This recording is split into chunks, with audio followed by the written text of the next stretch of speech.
In my experience, writing for a subscription platform is very different from writing a novel or a short story or something that you're going to put out in a store.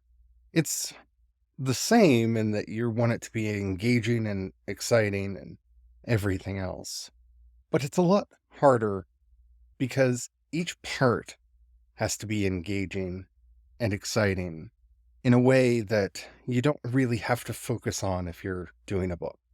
And as I'm transitioning my work over to writing for a subscription model, I thought we would talk about it today on Project Shadow. I have something to say.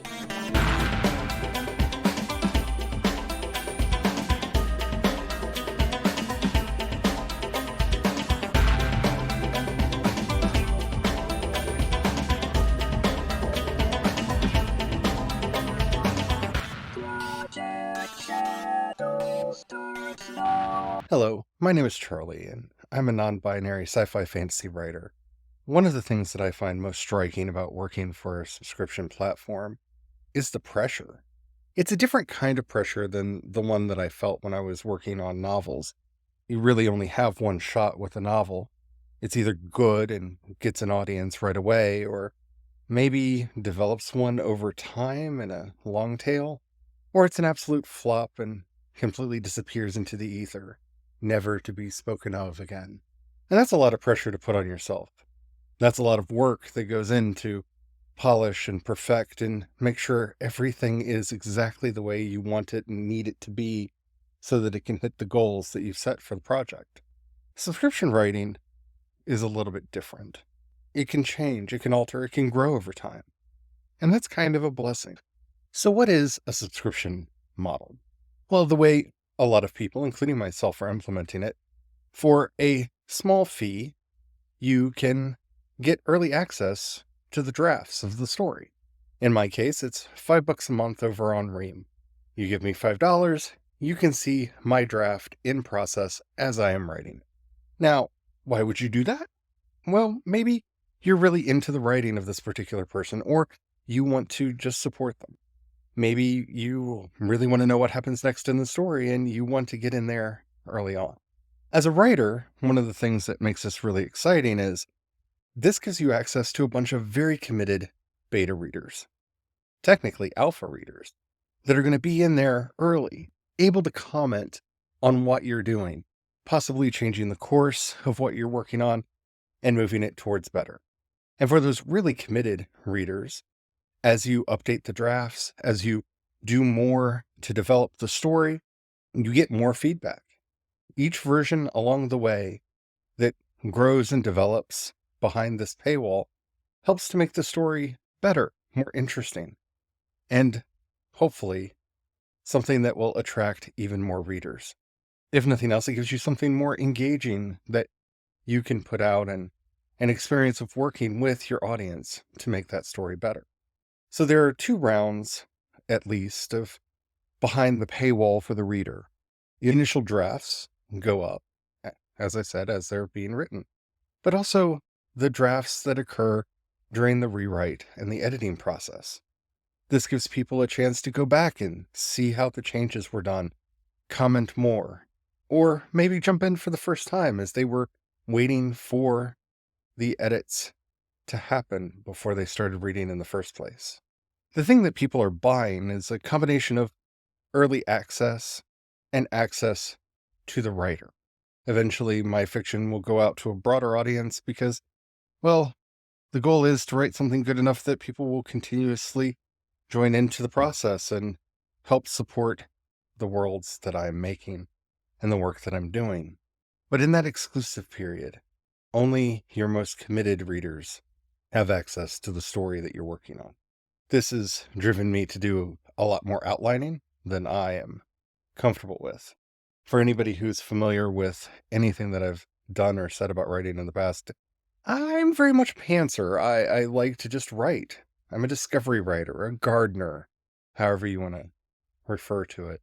I like to just create characters and a problem and a scenario and a setting and set it all into motion and see what happens. I'm not really giving up on that, but I do have an outline. I do know how the story will begin, change, and end. I know the twists and turns that the characters are going to go through, and I have a fairly good idea of the steps along the way. But that doesn't mean that I'm going to keep myself from wandering a little bit. Because sometimes, in the heat of writing, in the moment where you're there in the characters' heads, a better idea occurs. And so granting yourself that freedom is important, at least to me. Sometimes those diversions get cut. Sometimes they don't go anywhere at all, and, well, they were a mistake to follow. So you backtrack and start from a good, solid foundation and move forward again. What's different this time is that people will be able to follow me on that journey. They'll be able to come along and see all the twists and turns that the story's taken and tell me what they think about it, whether they like it, whether it's getting better or worse. And that's terrifying.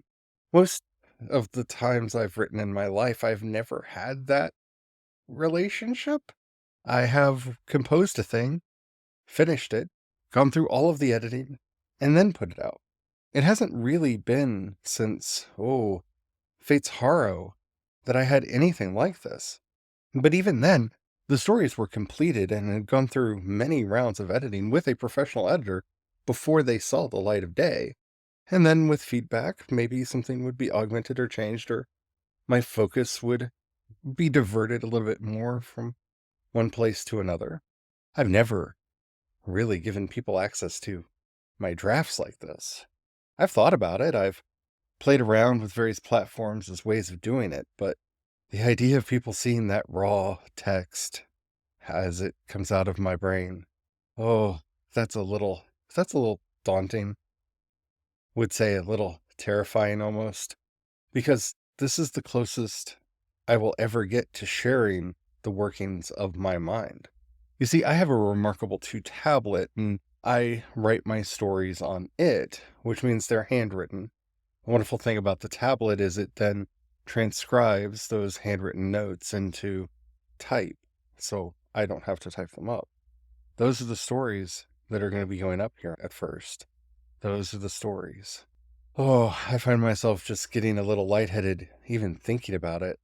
The idea that I'm going to be sharing these early drafts.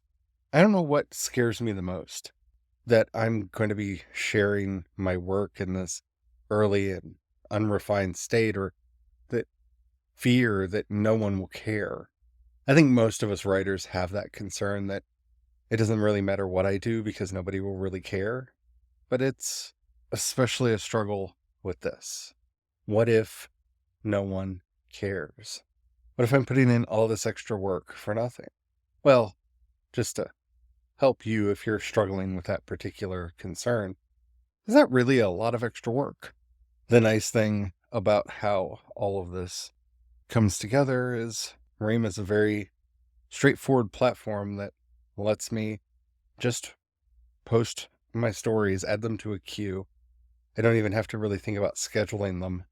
I can just add them to the queue and they'll come out on schedule. That's helpful. That's nice. It's very much built for the writer. But why is there still fear? Why is there still so much concern deep down inside? Maybe we want validation. Maybe we see our life's work reflected in the stories that we're telling. And all we want more than anything is for respect or an audience. I know for me, the concern in doing this is born out of some of the experiences I've had from doing things on the internet, particularly over on YouTube, and really is difficult to see Ream as anything but what it bills itself as, the YouTube for fiction. I'm not going to go into all the issues that I've had with YouTube. I've done that quite a bit, but to get people into my fiction and to give them the ability to comment and tell me what they think, it's a little frightening. Not so much that I doubt my ability as a writer or that I think that the stories that I'm telling aren't good. It's more getting that immediate feedback. After all, as writers, isn't that what we're afraid of most? It's the thing that we say that we want, but in the end, we're kind of lying. It's not hard to say that I just want an audience. I just want people to read my fiction. I just want an audience. I just want readers. Da da da da da da da da da. But when it comes time to doing the work to actually get them, when it comes down to that actual hard work and struggle to build that audience up, what holds us back is that fear of what those readers will say. Part of me blames the US educational system for this. That may or may not be fair, but that's where I'm going to put the blame. After all, most of us have only had an experience of writing through school. And when we turned something in, we turned it in to be graded. And in our hyper capitalistic world that we live in, what harsher grade could there be than whether or not somebody is willing to give you money or not? We don't even have to worry about getting a B or a C or a D. This is pass fail. Either people do or they don't. And that's terrifying. We feel graded, judged by the economic model that we're working under. And that paralyzes a lot of us. And that's why a subscription model probably isn't for everyone, because you face that fear every chapter, not just every book. If that's something that you find daunting, maybe stick to a more traditional way of publication. But I don't think that those traditional means of publication are sustainable. Not in the long run. I have plans to collect and to put them out as books, put them out in collections, and put them out for more traditional readers to find. But I believe that readers are looking for something more akin to AO3 or wherever they are getting their fanfiction these days. Readers are used to fiction they can binge, which accounts for a lot of the frustration with George R. Martin. They are not willing to wait through the long spans between the Song of Ice and Fire books. They want it now. In the long run, I think people are looking for something that resembles AO3 far more than what they're getting from Amazon. A place where stories come out regularly, that they can access them, comment on them, discuss them with the writer, maybe even nudge them in the direction that they want to go. As people are struggling more and more with their short attention spans, the amount of time that they're willing to wait between stories is going down. This is the struggle that we're facing between traditional readers and the new digital readers that have grown up on the internet.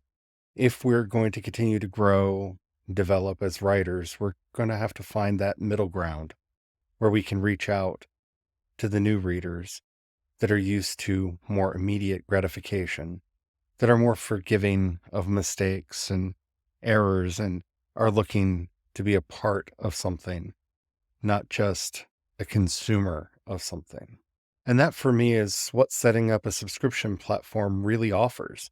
It lets me create something that people can be a part of and not just consume. And hopefully, if you're interested, you'll find that too. If you're interested in following me on this journey, I'm going to be talking about it a lot more on my podcast, The Non-Binary Writer, and you can look for me over there. I hope you found this interesting. We're going to start going into media analysis in the upcoming episodes. I have a couple things I want to talk about, and of course, there's Star Trek and Star Wars.